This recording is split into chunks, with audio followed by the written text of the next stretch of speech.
members of council, Councilmember Correa, Councilmember Duncan, Councilmember Lord. I am Alfredo Quintero. I am your Public Works Director. And today we're going to give you all a presentation, 3 PowerPoint presentations. I'm going to team up with our town consultant, Kimley Horn and Associates. I have here Stefano Viola and Matt Brosnan. I also have from South Florida Water Management District, Brian Palacios. The intent of these presentations is to educate all our constituents as to what occurred during Tropical Storm Alex. This was an extreme rain event, and it occurred over a very short period of time from June 2 through June 9. So if we could please put the PowerPoint presentation.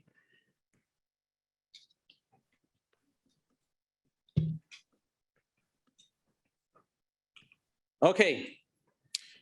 So basically, in Cutler Bay, the town received 22.68 inches of rain in a very short period of time from June 2 through June 9th. The source for this rain event is the South Florida Water Management District gauges. We had Kimley Horn and Associates run a storm intensity frequency model, and it yielded that this was a 100-year storm. So what does that mean? It basically means that it has the probability of occurrence, 1% chance annual probability of occurrence. FEMA bases all its flood maps on the 100-year storm. That's where the base flood elevations throughout the entire county, throughout the entire nation are determined. What does this?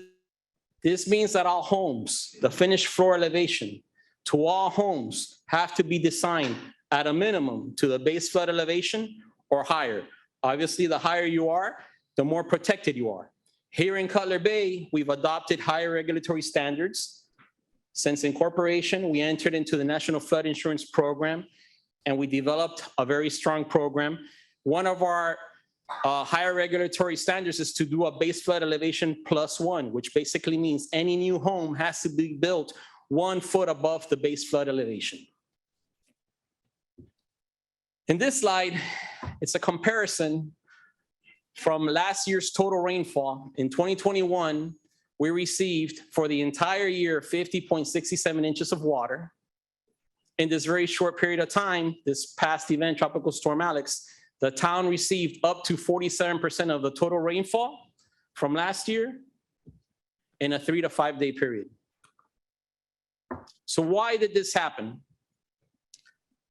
So the water table was completely saturated due to such an extreme storm event. I gotta reiterate, if you receive 12 inches of water in a very short period of time, that's 1 day, you are going to have flooded streets. It is impossible to design for a 100-year storm for drainage. All drainage goes underground. So the water table is gonna be completely saturated, and once it's saturated, the water has nowhere to go. And the water table is impacted by heavy rain events, as well as king tides, high tides, low tides. And this was a 100-year storm event. So what does the town do to mitigate flooding? Well, I can tell you that the town is very proactive in cleaning all our storm drains. This is a map that we have. It's divided into 11 grids. We perform $300,000 annually in storm drain cleaning maintenance. Basically, the ones that you see in yellow, the grids you see in yellow, is what we performed this past fiscal year. The ones that you see in pink are scheduled to be performed the next fiscal year, and then we start over. We clean all the storm drains that the town owns and maintains on a 2-year cycle. This is more than any other municipality in the county. Can we increase it? Well, then we would have to probably increase our stormwater fees to be able to fund that. We clean these storm drains with Vector trucks. And I want to dispel a rumor because constituents call, come and clean my storm drain when it's completely filled with water. I want to let you know that a Vector truck does not move water around. We clean all the storm drains typically in the off season when it's not hurricane season from November to April. And it takes us approximately 4 to 6 months to clean all these grids and half the town in a single year. One Vector truck can efficiently clean up to 12 to 14 storm drain structures in a single day. If they're cleaning more than that, they're not doing a proper job.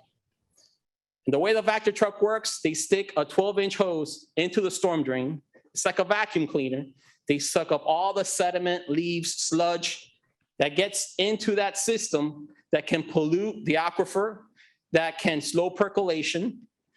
And then as the truck is getting filled with all this gunk and all this sediment and water, once that tank is completely filled with water, they have to decant the tank.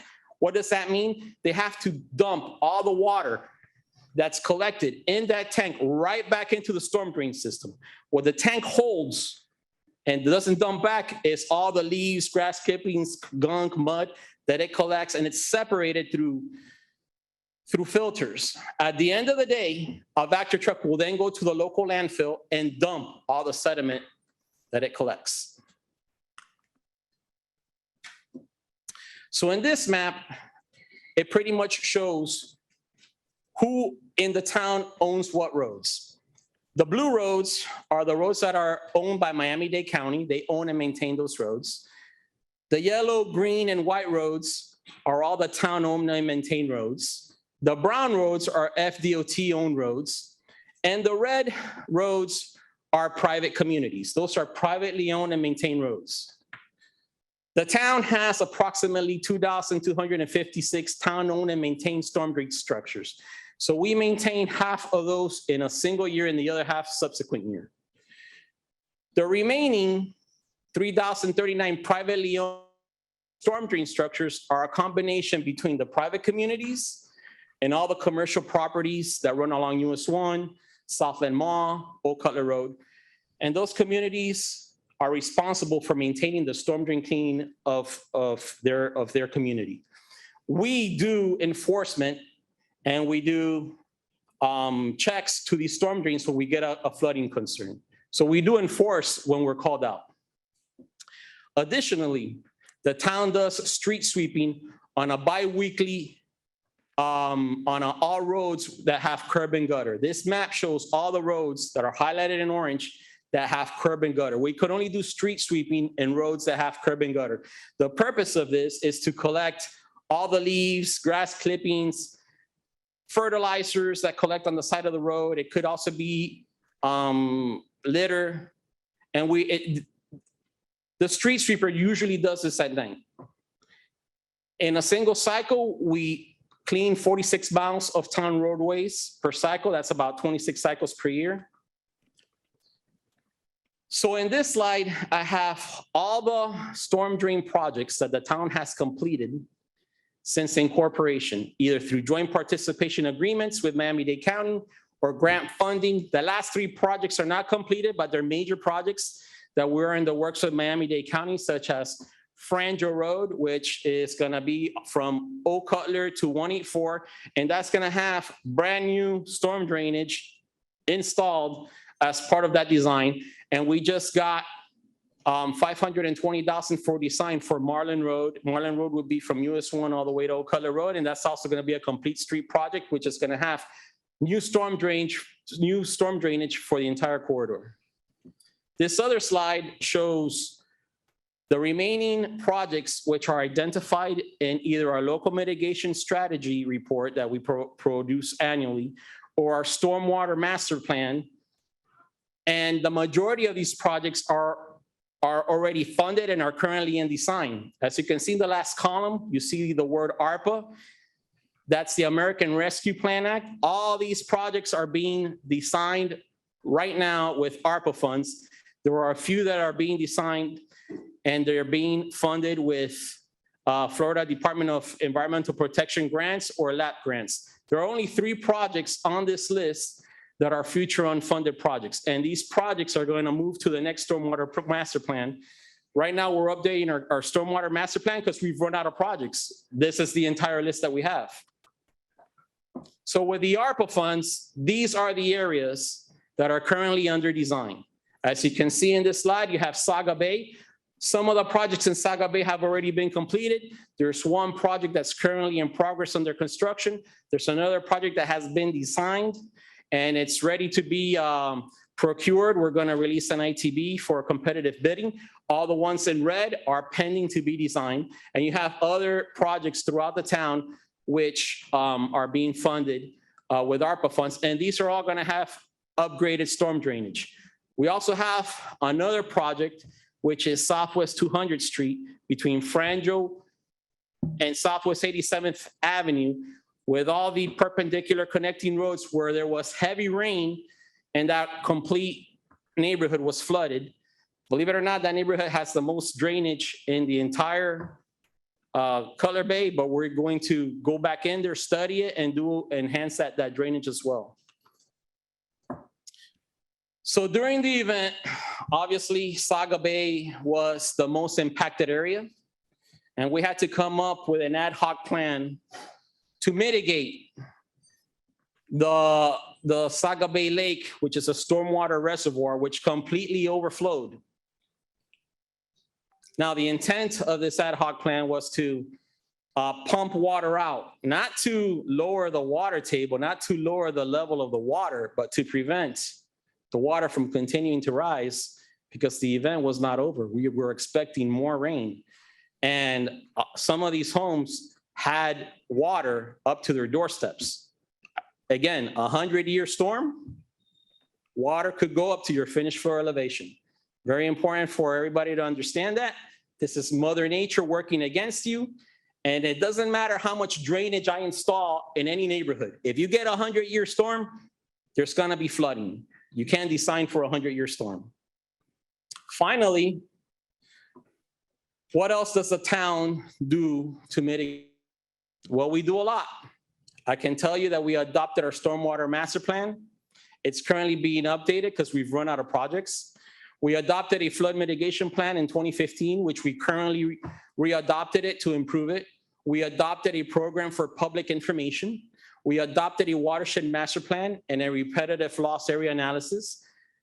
We participate in the National Flood Insurance Program since 2009. The town currently has a class 4 rating, which means that the town residents that have a home in a special flood hazard area will save up to 30% off of their flood insurance premium. But we just had a cycle visit with additional activities that we have done. We are going to improve that class rating to a class 3. The lower you are, the more savings you'll get. Improving to a class 3 means a 35% savings for all homes in the special flood hazard area. If you're not in a special flood hazard area, if you're in an X zone, we still want you to buy flood insurance, because it doesn't mean that you're not gonna get flooded. There's a chance that you could still get flooded. But if you're in an X zone and you buy flood insurance, you still get a 10% savings. We have also adopted higher regulatory standards above the Florida Building Code. And I wanna point this out, as a class 3, 35% savings, the complete annual savings off of flood insurance premiums for the entire town annually is $2,378,138. So as a class 3, we will be #1 in the state of Florida in the National Flood Insurance Program. There are approximately 1,700 communities that participate in the National Flood Insurance Program. Only 18 of those communities are class 3 or better. And finally, I want to end with our flood mitigation flyer. This flood mitigation flyer is a flyer that we mail out annually. I'm surprised to say that I received over 350 emails throughout this event. I was working Saturday, Sunday. I was working double shifts Monday and Tuesday while this was going on, trying to secure pumps, trying to install them, etc. I was surprised to learn how many people weren't aware of this. This is a very important flyer. I challenge every single resident listening in to read this. It will, everything that I've gone through is in here.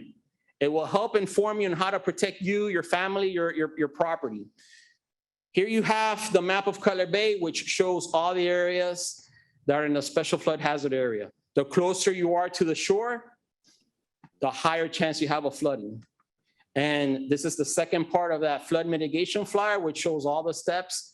Again, I challenge every constituent to please read this and inform themselves. And with that, I'm going to conclude my presentation. I'm going to call up Kimley Horn and Associates, which will do their presentation next. Stefano and Matt. Yeah. Yes, sir. Yeah. I think you guys can hear me. Thank you very much. Appreciate the opportunity. Alfredo's gone over a few items, but I'm going to dive in a little bit deeper. I have Matt to assist with me during this process. So as Alfredo touched on, the town of Cutler Bay, when they incorporated, did a stormwater master plan back in 2008, and that identified some specific basins that were in need of stormwater improvements. They are highlighted on the map here with the purple hatch. As you can see, Saga Bay is in that area and has been identified as a neighborhood that required stormwater improvements at the original stormwater master plan. To date, as Alfredo mentioned, let me go back. There was additional neighborhoods that were identified that required some flood improvements. And to date, the town has improved predominantly most of those areas, with Saga Bay being one of the areas that has yet to be improved. So now we'll get into Tropical Storm Alex. This is a map that we received from NOAA that shows the rainfall event during the tropical storm. The darker the purple color, the higher the storm event or the higher the stormfall that fell during that area. As you can see, there's an area of purple and then it even becomes white. That is where the most intense storm during this was hit. And you can see it's mostly into the mangrove area, also touching Cutler Bay. Touching Saga Bay. As you move further west, you see the colors get lighter. So they saw less rainfall during this tropical storm. So it kind of just confirms what we saw and what was experienced at Saga Bay. The heavy storm event occurred in that area. Now we've mapped it out. We've pulled it out for a 7-day. So when the original storm hit, going down to 7 more days. So you can see 6.3 and then 6.4, you see the spike. That's where you see that storm event where they said about 14 inches of rainfall within a short amount of time. As Alfredo mentioned, anything over 12, the impact to the road system. The issue that kind of exacerbated the condition is the rains did not stop. They continued to fall. You'll see the flat line, but then again on 6.7, you see it where it peaks again and it goes up to about 20 inches.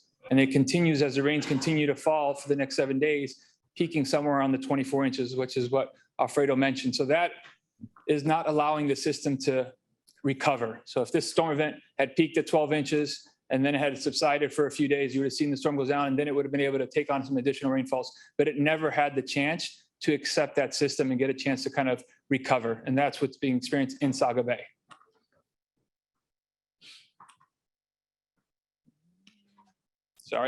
And here is a map showing this information in a table. And as we've mentioned, based on our information, understanding with South Florida NOAA, this was greater than a 100-year storm event. We put it closer to about a 200-year storm event. So it is a substantial event.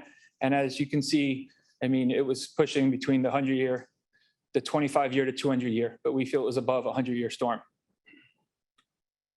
So as Alfredo mentioned, I mean, what would help or what did help the Saga Bay area is the maintenance that is done by the town in improving the system, cleaning it. We can tell you firsthand in other municipalities that this is being served by exfiltration trench, which is underground drainage systems that take the water and move them to the aquifer. As those get filled with the sludge or the gunk, as Alfredo mentioned, they become less effective. So the more often you clean them, the more they will stay in kind of their useful life. But we very candid, an exfiltration trench has a useful life of 25 to 50 years. So something that was installed in 1970 is not guaranteed to be working this long. The fact that we are seeing it still working is probably a truth and a testament to the maintenance that is occurring there. And then finally, as we mentioned, the Stormwater Master Plan identified Saga Bay, and with the ARPA funding, currently we, Kimley Horn, are working on a design for improvements within Saga Bay. And this is the schedule of improvements. We received our site survey about 3 weeks ago, and we are currently working on the first conceptual design. We will take this model or this rain event into our model and plan for it. But as Alfredo said, we cannot design to that. I don't believe the funding that's available could accommodate a 200-year storm, but we'll improve the conditions. We will put in new exfiltration trench. We will provide new system and pick up some areas and then cut in some swales, roadway improvements. Overall, when this system is installed, you will see a much improvement on a storm event such as what Alex occurred. And at this point, we are done. Any questions? Turn over to South Florida. Brian Palacios, please. Now we have Brian Palacios from the South Florida Water Management District. They stepped in, they teamed up with us. Brian, please. Good evening, council members. Ralph, thank you for having me here today. So first and foremost, I just want to thank you guys. The district always appreciates any opportunity to talk to residents about flood control and hurricane management, things that we pride ourselves on focusing on. So my name is Brian Palacio. I'm a regional representative for the South Florida Water Management District. I'm here today to talk about a little bit about what we do. I'm going to go over a little bit of our history. I'm going to go over our operations, some of our storm management, and then also what we saw, and hopefully not take up too much time. So this is just a brief history about the district. The predecessor of the district started about 70 years ago. Unsurprisingly, after a lot of flooding had struck the state. Eventually, that would turn into what would become the South Florida Water Management District in 1972. There was 5 different districts that were created. The South Florida Water Management District is the largest and essentially the eldest of all those districts. We oversee a really, really large area from Orlando all the way down to the Keys. That includes 16 counties and over 9 million residents. So here's just a diagram. We're the ones down at the south. The reason that it's set up the way that it is because really our system is totally encapsulated. All the water that lands at the top of our system affects everything that happens all the way at the bottom. So the only way to effectively manage it was to have one large district which spanned that whole area. So we control what is known as the primary canal system. We have over 2,000 miles of canals and over 2,000 miles of levees. There's hundreds of water control structures. We have 71 pump stations, thousands of hydrological monitoring stations, and we have a lot of structures here that we use to manage this water. We also do a lot of data. We collect a lot of data for the state. We work a lot with the different agencies. We are one of agencies for Everglades restoration. We're heavily involved in a lot of different things. All of that, again, because of how we're tied to the water here. So here's just the diagram of how the canal system works. Again, we do the primary system in addition with the U.S. Army Corps of Engineers. So you can see from the diagram, the back part, which is the tertiary system, that is the smallest system. So that'll be like lakes, HOAs, things like that. That'll lead into the secondary system. Usually that's done by the county. So there's a lot of county canals. And I believe the county actually has the control of the majority of the canals. And then it leads into the primary system, which is us, which we have the biggest canals. So we move the most amount of water in terms of the size, but we are fed into by everyone else. So it's always really, really important to make sure that we are ready to go, because if we are not moving water correctly, nobody else is able to move water correctly. And so that's something that we take very seriously. So we do a lot of canal maintenance. We have 366 miles of canals throughout Miami-Dade County. In some of those areas, we have what we call right-of-way, which are banks that we control. In other areas, we do not. That leads to different kinds of issues. In areas where we do control the right-of-way or where we control to the water, we are able to remove trees and things like that. But in other areas, we are not able to, and that creates problems. So we make sure that we do a lot of canal maintenance. That includes cleaning out the bottom of canals to make sure that all kinds of things, whether it be vegetation, it be bikes, shopping carts, things like that, are removed. We also make sure to cut trees or bushes or anything that can fall in. We also do a lot of permitting to make sure that things like docks or whatnot, if they are built, are not going to impede water flow.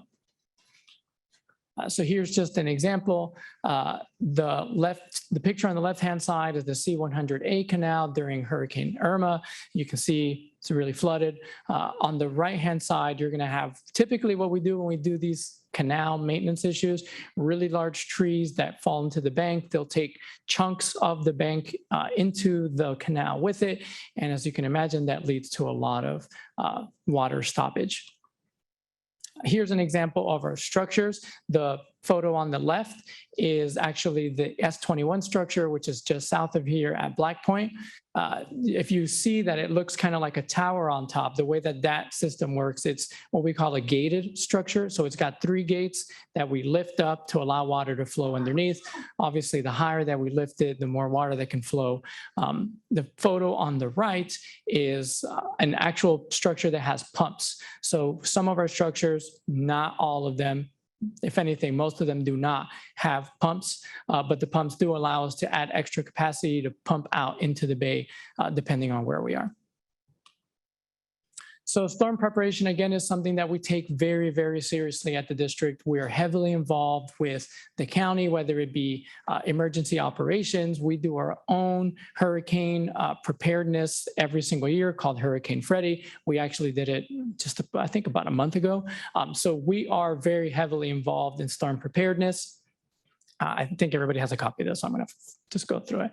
We work with a lot of the municipalities, or should I say we work with all of the municipalities, whether it's whether it's the county or whether it's other municipalities. We were just here a couple of months ago talking about another project. So it is something that is very important to us. We work with the public works departments. We work with Durham. Again, we work with the ELC. We work with a lot of different partners. We try to do the best job possible.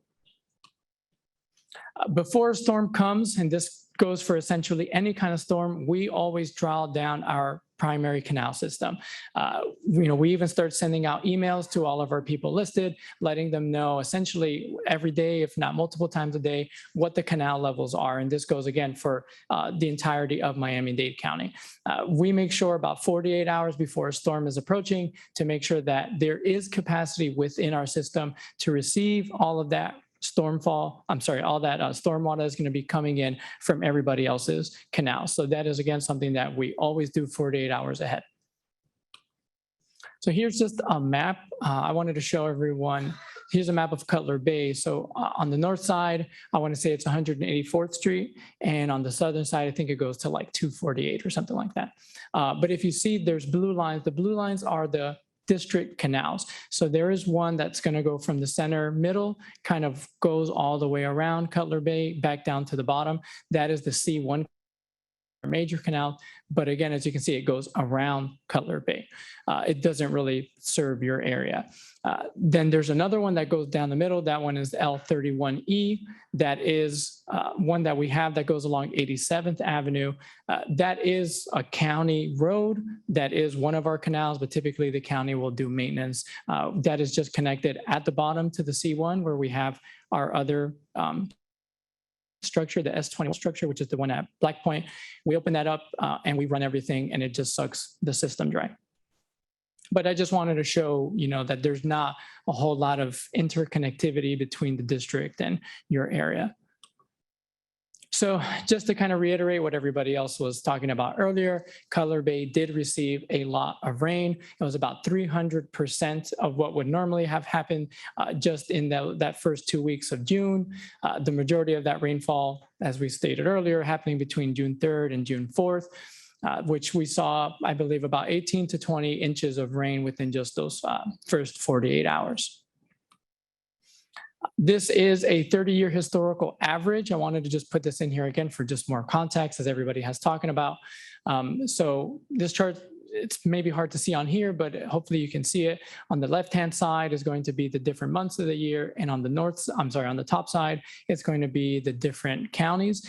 And so if you look at June, I have it highlighted. If you go to June and you go to Miami-Dade, the average for Miami-Dade is 9 inches. That is for the entire month of June, and that is a 30-year average. So for 30 years, the average amount of rain that would fall throughout the county, or average for the county, is 9 inches. So just to put more context into how much rain we saw, more than double that in just those couple of days, not including that whole week. So some things that we saw, we came out here after the storm happened. Obviously, we were notified that a lot of flooding had occurred in different areas, but the flooding here obviously was an issue for several days. That was part of the reason why we came down here. Knowing that we don't necessarily have anything that we can do directly to help, we did want to come and assess and make sure that there wasn't anything that we could do. So we came around, we looked at the canal on 87th Avenue. That one had capacity. We went down to S21. S21 was open. It was flowing. There was a lot of water that was coming out through our system at that point. So essentially, we were able to just determine that our system was working correctly in terms of being able to receive rain. And so the issue, though, that we did also see was that obviously a lot of rain continued that week. It wasn't just what happened over the weekend. There was rain that afternoon. I remember us having a call, I believe it was that Tuesday, where we were being told that, yeah, maybe we can provide something, but that Tuesday, it was supposed to rain a lot. And the next Wednesday or the next day, it was supposed to rain a lot too. And so that was just something that we saw, and that was definitely something that was exacerbating the issue. And so, as we mentioned, the district did provide some pumps. We had 2 8-inch pumps that were brought down here. We do have a Homestead fuel station that's fairly nearby. They were out here operating, helping to try and lower lake levels, trying to help out those communities and those neighborhoods that needed assistance. And again, this is all because we have such a good relationship with you guys. The district, again, we don't really have much that we can do, but we always wanted to help as much as we can. Again, this is what we try to do. And that's really it for my part. So I don't know if there's any questions or anything, but thank you. Well, thank you very much. All of you, manager, you have further comments? Yes, thank you. Thank you, everyone. I mean, as you can see, Mayor, members of council, we do take it seriously. We had the team here, but I also, before I go into my thank you list, because there are a lot of agencies that we want to thank. Mayor Mirabot is not here today because he's actually attending the U.S. Mayor's Flood Coalition meeting, and unfortunately, we're on center stage. He didn't want to do that, but obviously, so I know that just throughout the day, he's been meeting with Congressman Salazar, as well as Senator Rick Scott, as well as Senator Rubio as well. And unfortunately, he's showing these photos, of a historic area that we know, to try to see what else we could do from a federal funding. Additionally, I don't know if it was covered or not, Southwest 216th Street, right there, the notorious section between Old Cutler Road and the traffic circle. That's something that we have been working with Miami-Dade County. The project is 90% designed, and that's going to be about a $600,000 project. And we're in constant communication with Miami-Dade County, and hopefully they'll break ground to procurement right around that December area. So there's something occurring there. And also just this presentation that we did with the different teams that we had, to the Saga Bay Homeowner Association, the Lakes by the Bay Homeowner Association, the Cutler Creek Homeowner Association, and any other association want to invite us. But I think it's important to educate the folks. I know it was a long presentation, but we have a packed house, which is great, because it is, when we had Stefano and his team do a outreach meeting for the Stormwater Master Plan, I think it was Councilman Lord and the resident, 2 of their kids. So I think it's really important for us to do this presentation, but also now regarding this event, it was truly interagency help. I mean, we had South Florida Water Management with a police escort from the Turnpike, with our police department coming in with these 2 huge pumps.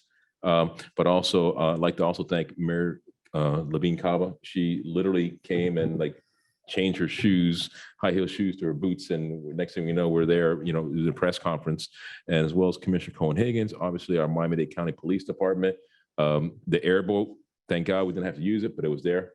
There's a whole story behind the airboat, but I'll tell you that later. Also Miami-Dade County Fire Department with the big, I call it the military truck, that you need like a 6-foot ladder just to get in. I never want to see that one again. And then also Miami-Dade County Public Works Department to help us drain out the 97th Avenue to 16th Street, as well as Miami-Dade County Transit, and then also Miami-Dade County Durham. We always joke about the regulatory agencies, but they were there on site as well. And there's some lessons learned that we know that we have to do next time, and I'll admit that. But so that's something that I just want to thank all the teams that are involved, and Alfredo Engineer and our NEAT teams folks as well. Thank you very much. I'll defer to the fellow council members for any questions or comments. All right, so I'm sure they agree with me in commending and lauding the massive team effort that you've described and that you've all described in your presentations. Truly a test of what our town is capable of, and people are still recovering, right? The water's gone, but the damage has been done to many people's homes. So I hope that all residents know that the town is here for them, that our staff are experts, and if we don't know the answer, we will find it. And we are always ready and willing to help, as you've said, double shifts, weekends, right? So I hope our residents understand that. And we also offer another service that I don't want to downplay as well, is our free flood home assessment survey that we pushed out. And we actually had 8 inspections that were performed. Luckily, none of them had severe damage. There was some water going into the garage, but none of them were severe. But we did offer that free of charge to residents. And again, also our communication manager, Desiree Ducasas, for pushing all that stuff out in social media as well. So truly a team effort, and thank you. And we're going to continue to address all the different issues that we have, because if you see from that chart that Alfredo put out, as well as Stefano from Kimley Horn, all the areas that we identified are in that planning phase. It's not like we're thinking about it. They're in that planning phase, except that one little area behind Frangio Park that now Mother Nature told us it's going to be a priority. So that area there, 200th Street, that little grid there is something that's going to be, you'll see that coming before the town council here pretty soon. Thank you. So thank you, council members. So gentlemen, thank you so much.